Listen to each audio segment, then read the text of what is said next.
예, 수요일 묵상의 시간입니다. 내가 살아가는 삶의 절대 가치와 기준은 무엇인가? 내가 살아가는 삶의 절대 가치와 기준은 무엇인가? 이런 제목으로 또 오늘 묵상 나누겠습니다. 어제 우리는 신명기 5장에서 모세가 이제 십계명에 대해 이제 언급하기 시작하는 것을 통해서 하나님이 원하는 것은 사람들이 하나님을 자기가 생각하는 대로 상상해내는 게 아니라 하나님을 오해하지 않도록 하나님께서 계시하여 알게 하신 하나님을 바르게 만나는 게 그게 믿음의 삶에 있어서 가장 기초가 되는 거고 바른 시작이다라는 걸 생각해 봤습니다. 그러니까 하나님에 대해 오해하게 되면 결국 성경이라고 하는 너무 소중한 하나님의 진심이 담긴 생명의 길이 있어도 그거를 자기 생각과 마음대로 해석하게 되고 실제로는 이단 우상과 다를 바 없이 그렇게 될 수밖에 없기 때문에 우리가 성경과 역사를 통해 하나님이 누구신지를 바르게 알고 그래서 하나님이 어떻게 일하시는지를 바르게 알아야 되는 게 얼마나 중요하냐라는 걸 우리가 이제 들었던 거죠. 그래서 모세가 지금 모압 평지에서 출애굽 2세대들에게 그런 중요성을 강조하면서 그런 하나님의 마음을 전하는 거예요. 하나님의 뜻을 전해야 된다면 그것은 시내산 언약의 시작과 바로 그때 하나님께서 직접 알려주신 십계명부터 얘기하는 게 당연하잖아요. 그래서 모세는 하나님께서 시내산에서 직접 강림하셔서 백성들에게 직접 말씀해 주셨던 그 십계명의 의도와 의미부터 되새기기 시작하는 겁니다. 자, 그래서 이제 계속해서 6장에서는 이런 하나님에 대해 오해하지 않고 하나님 준 법도와 그 규례, 하나님의 의도를 잊지 않도록 하기 위해서 곳곳에 보면 이제 하나님 마음과 힘과 뜻을 다해서 여호와를 사랑하라. 심지어 이거를 적어 붙여라라고까지 말씀하는 걸 볼 수 있습니다. 그러니까 많은 사람들은 보면 집이나 가게에 뭘 이렇게 많이 붙여놓습니까? 내 시작은 미약하나 끝은 창대하리라. 이런 구절 많이 붙여두죠. 또 목사들 같은 경우는 강권하여 데려다가 내 집을 채워라. 맡은 자들이 구할 바는 충성이니라. 이런 걸 갖다가 교회에다가 걸어놓을 수 있겠죠. 그런 구절을 강조하고 있지만 그러나 하나님께서는 그런 얘기를 한 적이 없어요. 우리에게 유일하게 써서 붙이라고 한 말씀은 그게 아니에요. 6장 4절부터 보세요. 이스라엘아 들으라. 우리 하나님 여호와는 오직 유일한 여호와이시니 너는 마음을 다하고 뜻을 다하고 힘을 다하여 너의 하나님 여호와를 사랑하라. 오늘 내가 너에게 명하신 이 말씀을 너는 마음에 새기고 너의 자녀에게 부지런히 가르치며 집에 앉았을 때든지 길을 갈 때든지 누워있을 때든지 일어날 때든지 말씀을 강론할 것이며 너는 또 그것을 너의 손목에 매어 기호로 삼으며 너의 미간에 붙여 표로 삼고 너의 집 문설주와 바깥문에 기록할지니라 이렇게 말합니다. 그러니까 하나님이 쓰게 하고 붙여서 기록하게 한 게 바로 이 쉐마의 말씀이라는 거죠. 마음과 뜻과 힘을 다해 하나님을 사랑하라. 마음과 뜻과 힘을 다해 하나님을 사랑하라. 그래서 그 법도와 규례를 어떻게 하는가? 마음에 새기고 그 말씀하신 가치를 따라 살아가면서 더불어 이 가치를 바로 그 자녀들에게 너희 자녀들에게 다음 세대에게 알게 해라. 이렇게 살아가는 게 하나님의 뜻이다. 이게 하나님의 나라가 이어져 가는 거다라는 거죠. 그래서 우리는 그런 하나님의 마음을 알고 우리 다음 세대들에게 전하는 이 생명을 낳는 생명을 세우는 이 일에 우리가 올인해야 되는 거예요. 집중해야 되는 거예요. 계속해서 말하지만 신앙의 오해는 결국 하나님을 오해하는 거죠. 하나님의 진정한 뜻과는 달리 다 각자가 원하는 잘못된 기대를 가질 때 신앙이 삐뚤어지기 시작합니다. 그래서 모세는 십계명을 이렇게 설명하기 시작하면서 과거의 경험들을 통해 직접 경험했던 분명한 역사들, 하나님을 오해했을 때 어떤 일이 벌어졌는가, 실제 삶의 경험을 통해 얻은 교훈대로 그래서 하나님의 말씀을 가감하지 말고 말씀 그대로 순종하라고 강조를 하는 거예요. 그 마사, 그 무리바라고 그랬잖아요. 그래서 하나님을 의심해서 우상처럼 만들려고 하지 말고 하나님을 믿고 그 하나님의 진심을 오해하지 말고 하나님이 이미 말씀해 주신 그 약속을 통해 바르게 알고 하나님의 그 하나님 되심을 오해하지 않고 하나님과 동행하는 그런 충성된 믿음의 삶을 살아가라. 그렇게 이제 신신당부하는 거죠. 모세가 경험하며 알게 된 하나님은 질투하는 하나님이다라는 거였는데 그래서 백성들에게 절대로 이 거짓 신들을 따르지 말아라. 너희들이 좋은 대로 그렇게 생각지 말아라라고 하는 거죠. 그래서 하나님께서 무슨 질투를 하느냐 어떤 사람들은 그렇게 얘기를 하긴 하는데 하나님의 음성을 듣고 그와 직접 동행했던 모세가 분명히 자기가 경험하고 이렇게 전하는 것을 볼 때 하나님은 사실 질투하기보다는 안타까움이겠죠. 근데 어쨌든 하나님은 스스로가 말씀하셨으니까 질투 하나님이 맞습니다. 그러니까 여러분 이런 하나님이다라는 거 잊지 마시고 그 하나님을 오해하는 것을 여러분 절대 해서는 안 된다는 거죠. 우리의 삶에서 자꾸 세상에 눈을 돌리고 세속을 즐기는 일들을 멈춰야 되는 거예요. 그래서 하나님이 자꾸 우리에게 그런 우상 숭배를 이 음란한 행위다 이렇게 얘기를 하잖아요. 그 하나님은 성도들이 이렇게 행동하는 것을 음란함이다라고 계속 말씀하시는 것. 그러면서 싫어한다라는 걸 분명히 알게 하시는 거죠. 그래서 어두운 것에서 불러내서 세상과 구별된 거룩한 빛이 되게 하셨는데 빛으로 부름받아 놓고 세속을 따라 살아가는 것은 바로 하나님 앞에서 음란한 삶이다라는 거 잊지 말고 우리의 삶의 현장에서 거룩하게 구별된 삶을 살아가는 우리가 되어야 됩니다. 6장에서 자주 강조되는 것은 후대의 자녀들에게 하나님께서 이런 법도와 규례를 주셨던 그 역사를 가르치라는 거예요. 그런 면에서 성도는 누구나 다 뭐가 되는 증인이 되는 거죠. 적어도 나의 자녀들에게 하나님을 전하는 증인이 되는 거예요. 그러니까 우리가 가정에서 전도인이 되는 게 가장 첫 번째 사명이고 더 나아가서 우리 시대의 모든 사람에게 우리 주변의 사람들에게 하나님이 이루신 이 역사 하나님이 알게 하신 이 생명의 길을 전하고 외치는 증인된 삶이 돼야 된다라는 거죠. 6장을 통해 이제 그런 말씀을 하시면서 7장에서는 이스라엘 백성들이 가나안을 들어가서 해야 될 일, 사명을 정확히 말씀합니다. 하나님의 명령의 의도는 이렇게 딱 들을 때 잘 이해가 안 될지 몰라도 하여튼 하나님 분명히 그 당신의 뜻을 전하거든요. 이 가나안 땅 들어갈 때 준 사명은 가나안의 모든 걸 진멸하라라는 거였어요. 그러니까 타협이나 좋아 보이는 대로 해석하는 게 아니라 완전하게 진멸하라. 거기에는 뭐 어린 아이로부터 뭐 늙은 노인에 이르기까지 완전히 진멸하는 게 명령이었죠.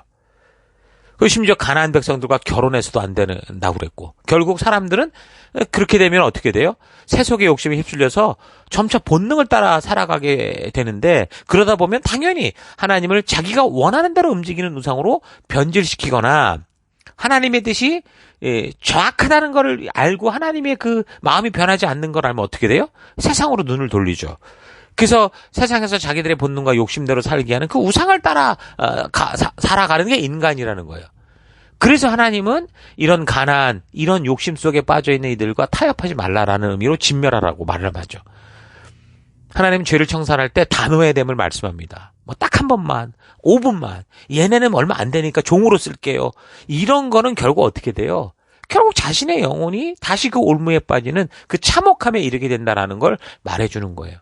그래서 여기서 진멸하라라고 하는 하나님의 의도는 끝까지 불순종하고 욕심을 고집하는 족속들에 대한 심판이었어요. 그래서 이 심판의 의미, 하나님이 심판하시는 심판의 의미를 모르면 가나안 정복 전쟁에서 여자나 아이들까지 진멸하라고 하는 것을 가지고 꼬투리 잡고 시비를 거는 경우가 있는데 이미 미디안 족속을 향한 심판의 과정에서 우리가 분명히 보았듯이 한 민족의 무슨 보복 전쟁, 뭐 앙심에 의한 전쟁 이런 게 아니라 하나님의 심판으로 말미암는 전쟁일 경우는 이 의미를 바르게 알고 그 심판을 명하신 하나님 말씀 그대로 순종하는 게 얼마나 중요한가라는 걸 우리가 잘 알아야 됩니다. 단호해야 되는 거예요. 절대로 뒤돌아보지 않고 번제물을 번제단에서 완전히 태워가지고 죄까지 다 뿌려버리듯이 죄는 절대로 어떤 모양이라도 흉내내서는 안 되고 자꾸 손에 쥐고 꼼지락대서는 안 된다라는 거죠.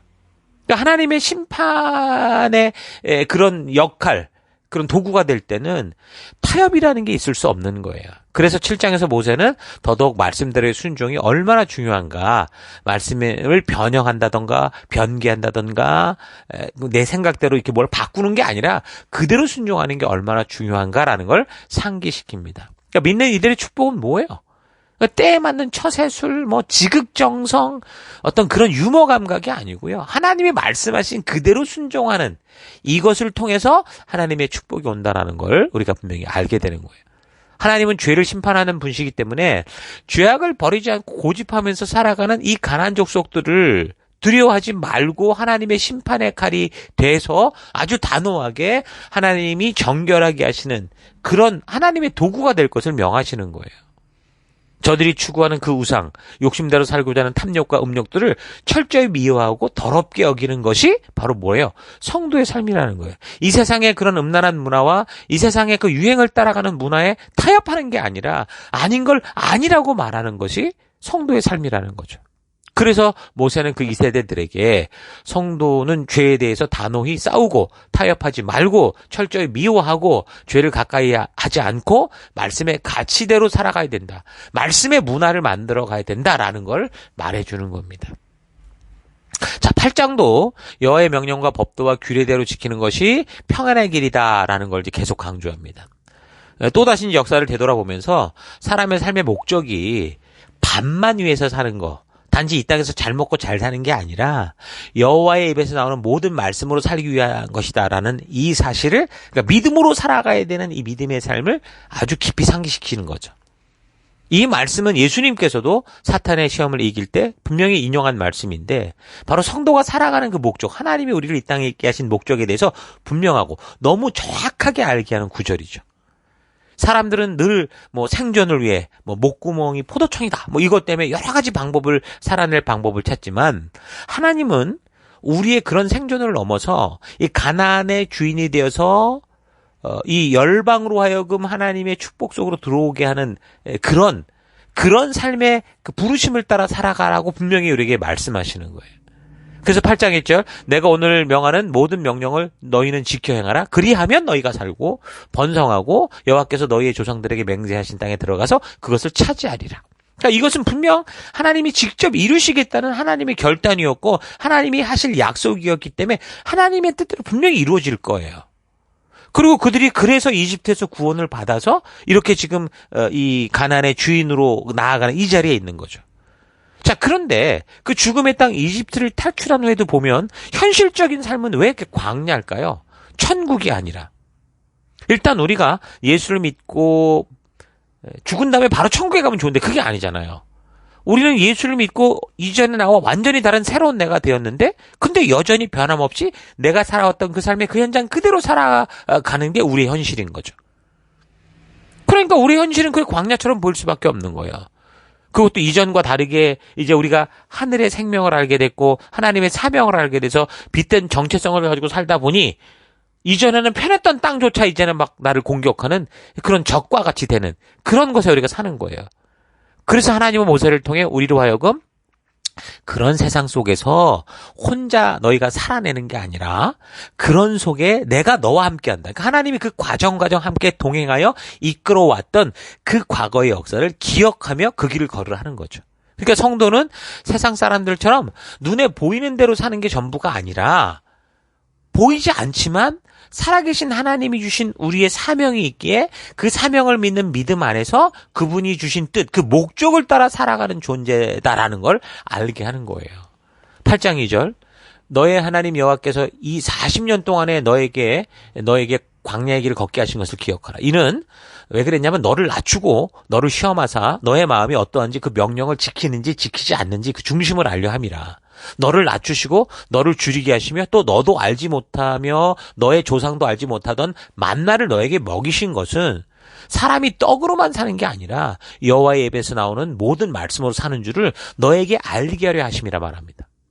거짓으로 사는 세상이 하나님의 말씀과는 반대되는 길을 걸어도 잘 되는 것 같이 보이는 건 지금 저들이 옳아서가 아니라는 거예요. 하나님께서 우리를 그런 그 땅이 어두운 땅이기에 우리를 빛으로 보내서 그래서 그런 뭐가 이상한데라고 하는 그 거짓된 것을 드러나게 하시고 저들을 온전한 생명의 길로 이끄시고자 하기 때문에, 그래서 보내를 받은 우리 믿음의 성도들은 우리 삶의 현장의 그 광야와 황무지와 같은 것이고 전쟁터와 같은 것이고, 그래서 우리가 각자 보내를 받고 살아가는 그 현장이 모순처럼 보이는 그런 세상인 거예요. 천국이 아닌 지옥 같은 세상 속에서 끝까지 하나님의 말씀으로 하나님이 약속하신 것을 신뢰함으로 그 말씀의 가치를 따라 빛을 밝히며 믿음으로 살아가는 게, 그게 그 열방의 제사장으로 부름받은 사명된 목적에 있는 삶이다. 가나안의 너네가 지금 이 황무지 같은 곳을 살아가는 이유다라는 것을 알게 하시는 거죠.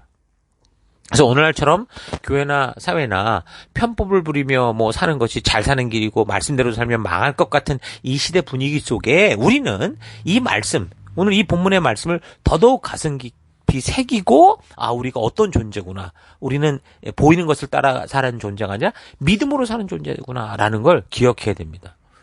그래서 우리가 지금 겪고 있는 상황과 환경은 하나님이 없는 것처럼 어떻게 보면 너무 답답해 보일지 모르지만 우리의 상황과 환경이 어떠하든 그 하나님은 살아계시기에 성도는 그 하나님의 신실하심을 믿고 그 말씀대로 살아가는 것이 우리의 느낌과 감정대로 사는 것보다 진정한 축복된 인생을 살게 하는 하나님의 약속된 길이다라는 거 여러분 잊지 마십시오. 그래서 우리가 기도를 해도 그래요. 우리에게 다가온 상황과 환경을 바꾸려고 기도하는 게 그건 온전한 기도가 아니고요. 그 기도로, 우리의 기도로 내가 하나님 어떤 상황과 환경 속에서도 하나님이 주신 말씀의 가치대로 끝까지 살아내는 빛된 존재가 되기 원합니다. 믿음으로 그 끝까지 그 길을 걷는 내가 되기 원합니다. 그렇게 하는 게 바른 기도라는 거죠. 그래서 하나님은 우리로 하여금 이 세상을 살아갈 때 우리의 삶에 대해서 뭐 사치할 수 있을 만큼 뭐 그런 걸 챙겨주지는 않아도요. 적어도 우리의 일용할 양식을 준비하고 풍성히 채워주시겠다라고 약속하신 분이 분명히 맞아요. 그래서 예수님께서도 뭐라고 그래요? 너희는 무엇을 먹을까? 무엇을 마실까? 무엇을 입을까? 염려하지 마라. 그러면서 뭐라고 그래요? 너희는 먼저 그의 나라와 그의 의를 구하라 이렇게 말씀하십니다. 무슨 말입니까? 우리를 이 땅에 보내신 그 하나님의 뜻을 따라 말씀의 가치대로 살아가는 존재가 되라 그렇게 말씀하시는 거예요. 이것이 하나님께서 구원받은 백성, 가나안 땅에서 사명을 따라갈 성도들에게 주신 명령이고 그렇게 말씀대로 살아가는 언약 백성들을 하나님은 책임져 주시겠다. 이렇게 약속하시는 거죠. 자, 그런데 우리가 지금 수많은 그리스도인들이 다 여기서 무너지죠. 세상은 뭐 불법으로 살아가도 잘 사는 것 같은데 성도인 나는 말씀대로 살려고 발버둥 쳐도 하나님이 책임져 주시는 것 같지 않게 느껴진다는 거예요. 그래서 이제 어떻게 돼? 마치 야곱처럼 되는 거죠. 자기 생각과 자기 방법을 고집하면서 잔머리 굴리면서 보이는 현상을 자기 마음대로 해석하면서 자기 생각과 느낌을 따라 살아가는 것을 끝까지 고집하며 놓지 못하는 그런 삶을 사는 경우가 너무나 많습니다. 근데 하나님이 우리에게 물으시는 거예요. 야, 너 정말 영원한 생명의 길을 가기 원하냐? 아니면 잠깐 누릴 수 있는 어떤 풍요를 누리다가 영원한 지옥의 길로 가길 원하니? 그러니까 이 말은 이 세상에서 성도로서 살아갈 때 뭐 돈이 필요 없다, 떡이 필요 없다 이걸 말하는 게 아니에요. 급하고 중요해 보이고 너희가 모든 것이라고 보는 돈과 떡보다 우리의 영원한 생명을 좌지우지하는 더 귀중한 영원한 나라가 있다는 것을 늘 기억하게 하시고자 하는 거죠. 여러분 운전을 하다가 너무 급하고 중요한 전화가 왔다고 했을 때 요즘에 뭐 이렇게 카메라로 찍어서 그거 걸리면 막 555불 뭐 벌금 내고 그러는데 그걸 넘어서 그렇게 전화를 받으려다가 지금 앞에서 달려오는 거대한 트럭과 정면 충돌을 하게 되면 어떻게 됩니까? 그럴 수는 없잖아요. 급하고 중요하게 생각하는 눈에 앞에 보이는 이걸 하려다가 먼저 이 세상을 영원히 떠나는 그런 일이 생길 수도 있다는 거예요. 여러분 현재 급박스러운 그런 고난 속에 있습니까? 생각하지 못한 역경이 막 다가오고 있고 계획하고 예상했던 길들이 다 꼬여서 얽히고 설켜 있습니까? 여러분 이럴 때일수록 우리가 신중해야 됩니다. 이럴 때 우리는 더 급하고 조바심 나고 막 이럴 수 있으나 여러분 눈앞에 보이는 그 급해 보이는 일들 때문에 우리의 영원한 인생길을 지옥으로 가게 하는 실수를 해서는 안 된다는 거죠. 비록 아주 급박한 위기가 다가오는 상황과 환경이라고 해도 그래서 그 과정 속에서 성도인 우리는 어떻게 살아요? 사람이 떡으로만 사는 게 아니라 하나님의 모든 말씀으로 사는 것을 배워야 하는 거죠. 이 상황 속에서 손해보는 것 같아도 우리는 하나님 주신 말씀의 가치를 따라 순종하는 삶을 살아가야 된다는 거죠. 그 다음은 하나님이 책임지시는 거예요. 반드시 하나님은 그렇게 믿음으로 사는 그런 백성들을 당신이 책임지시겠다고 약속을 하신 거죠. 자, 그래서 여러분 우리가 이런 사실 잊지 마시고 눈에 보이고 느껴지는 것을 따라서 이렇게 살아가는 그런 삶이 아니고요. 오직 하나님을 믿기에 하나님이 약속하신 그 법도와 규례의 가치, 말씀의 가치를 따라 살아갈 수 있는 여러분과 제가 되기를 바랍니다. 자, 오늘 하루 나는 성도가 살아갈 유일한 법도와 규례인 이 하나님의 말씀을 하나님께서 신명기 6장에서 8장에서 말씀하시듯 그렇게 소중히 여기고 마음에 깊이 새겨서 이 땅에 보냄을 받은 하나님 나라 백성다운 그 가치를 가지고 살아가고자 하고 있는지 아니면 여전히 하나님의 뜻이 아닌 내 생각과 느낌이 중심이 된 나를 만족해 하는 그런 신앙을 추구하고 있는지 좀 차분히 되돌아봤으면 좋겠습니다.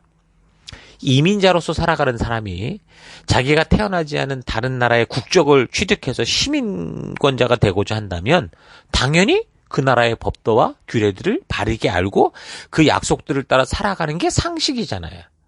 그것처럼 성도들도 하나님 나라 백성답게 살고자 한다면 하나님 나라의 법도와 규례를 바르고 온전히 알아서 그 법도와 규례를 주신 하나님이 누구시고 어떻게 일하시는지를 온전히 알아야 되는 게 상식이라는 거죠. 근데 많은 교인들이 하나님 나라의 백성이 되었다고는 말하는데, 그래서 교회당에 바글바글 거리는데, 근데 정작 하나님 나라의 법도와 규례도 모르고 그저 은혜와 사랑으로 살아간다 이렇게 말하면서 결국 여기 신명기에서 하나님께서 그렇게 신신당부하며 말씀하시는 것들을 알지도 못한 채 하나님을 전부 자기 생각대로 각색하고 하나님의 말씀을 가감하며 막 살아가는 걸 봅니다. 이런 삶의 결과는 멸망이라고 전하는 하나님의 분명한 그 뜻도 모른 채 오히려 하나님이 하지 말라 하는 것을 교회 안에서 아주 담대하게 당당하게 행하며 살아가는 걸 봅니다. 저들의 기도는 하늘나라에서 쓰레기처럼 취급되고 있는데 그런 기도를 너무 당당하게 하는 우리들의 모습을 보는 거죠. 하나님에 대해 하나님의 말씀을 통해 바르게 알지 못하고 하나님이 주신 신의 언약을 통해 그가 직접 주신 법도와 규례의 의도를 모르면 누구라도 교회 안에서 하나님을 우상으로 만들 수밖에 없고 그래서 교회당을 우상의 전당으로 만들게 되는 겁니다. 이런 사실 잘 기억하면서 하나님께서 120세의 모세를 통해 간절하게 외치고 말씀하는 하나님의 의도를 좀 우리가 온전히 알아서 여러분 각자 삶의 현장에서 참으로 하나님이 축복하고 싶은 그런 하나님의 통로된 삶을 살아가는 여러분 되기를 주의 이름으로 축원합니다. 자, 오늘 하루도 힘내십시오. 잠시 기도하겠습니다. 하나님께서는 이 세상 누구라도 어느 시대 누구라도 하나님의 피조물로 태어나는 인간들이 살아갈 그 유일한 법도와 규례, 삶의 기준을 말씀하여 성경에 담아주셨는데 교인이라고 말하면서도 성경을 보는 것에 늘 게으르고 핑계와 변명을 대며 성경을 가까이 하지 않는 그런 삶을 살아왔던 것을 회개합니다. 성도의 축복된 삶, 하나님이 주신 사명대로 사는 삶을 위해서 나의 열정과 지극정성 이전에 하나님께서 원하는 바와 행하게 하시는 목적과 그 의도를 바르고 온전히 알아가는 내가 되기 원합니다. 이 세상 속을 살아가며 온 세상이 먹고 사는 문제에 모든 시간을 투자해야 하고 더 많은 것을 가진 자들이 잘 사는 것처럼 보이는 이 시대 속에서 하나님, 사람이 떡으로만 살 것이 아니라 하시는 하나님의 이 의도, 말씀을 잊지 않고 하나님의 말씀에 가치를 붙들고 살아가는 내가 되기를 원합니다. 그래서 하나님, 내가 살아가는 삶의 모든 내가 처한 그곳에서 오직 하나님의 말씀만이 내 삶의 절대 가치와 기준이 되어 그 길을 따라가는 그런 내가 되기를 간절히 바라옵고 예수님 이름으로 기도했습니다. 아멘.